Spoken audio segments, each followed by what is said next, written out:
So let's take a look at the relationship between the density of a gas and the ideal gas law. So again, I want to highlight that we're assuming that we're dealing with an ideal gas law, or assuming we're dealing with an ideal gas.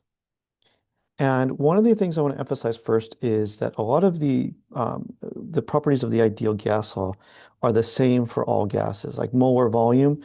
1 mole of any gas doesn't matter how big or small it is in terms of its molecular weight. 1 mole of gas will always occupy 22.4 liters. But a property of a gas that is unique depend on the identity of the gas is density. So density is dependent on the identity of the gas.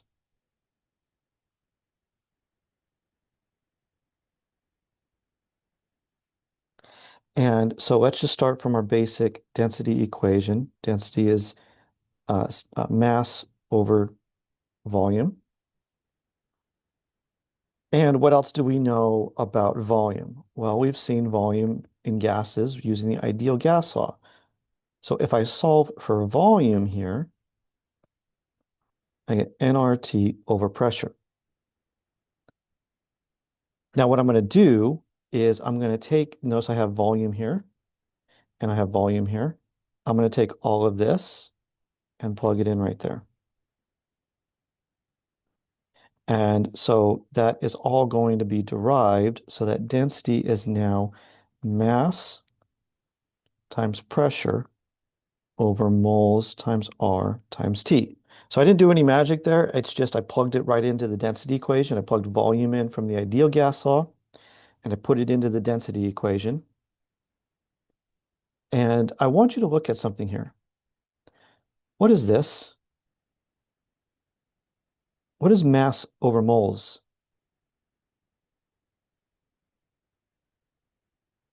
Isn't mass over moles just simply molar mass, grams per mole? And so what I can do here is now show the relationship between density and molar mass.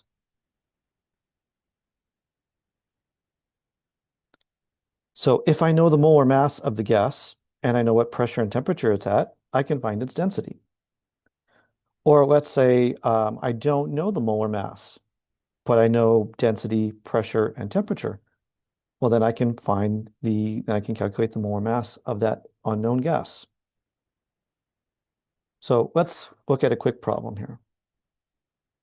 What is the density of dinitrogen monoxide at 62 degrees Celsius and 875 torr?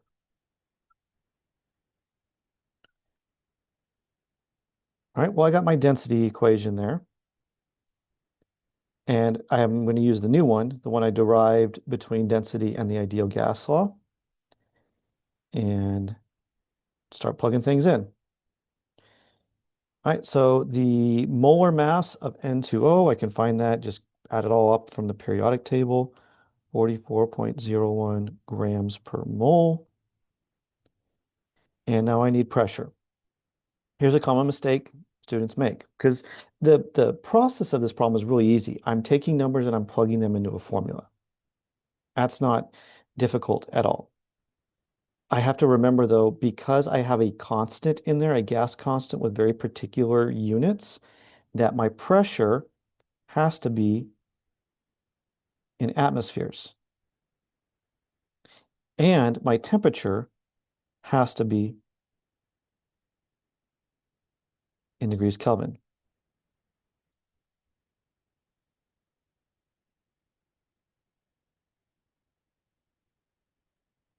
So let's do some quick conversions here. Um, my pressure right now is in torr, and I know that there is 760 torr in 1 atmosphere. That's a standard, that's a conversion factor you should have memorized. And so 1.15 atmospheres. All right, so let's plug that in real quick. 1.15 atmospheres. And then I have R on the bottom, 0.0821 liter atmospheres over moles Kelvin. And now let's do a quick conversion of the temperature. So how do I do that? I take my degrees Celsius and add 273.15. So 335.15 Kelvin. I'll plug that in here.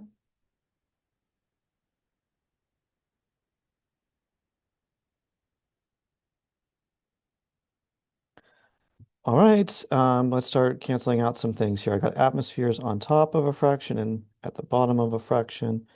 I got Kelvin, Kelvin cancels out, moles and moles cancel out. And then notice what I'm left with. I have grams over liters.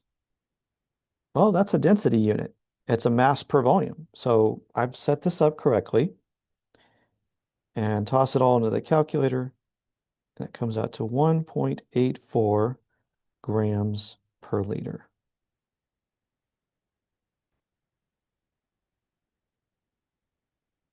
All right, so it's very important to know now this relationship between density and the ideal gas law.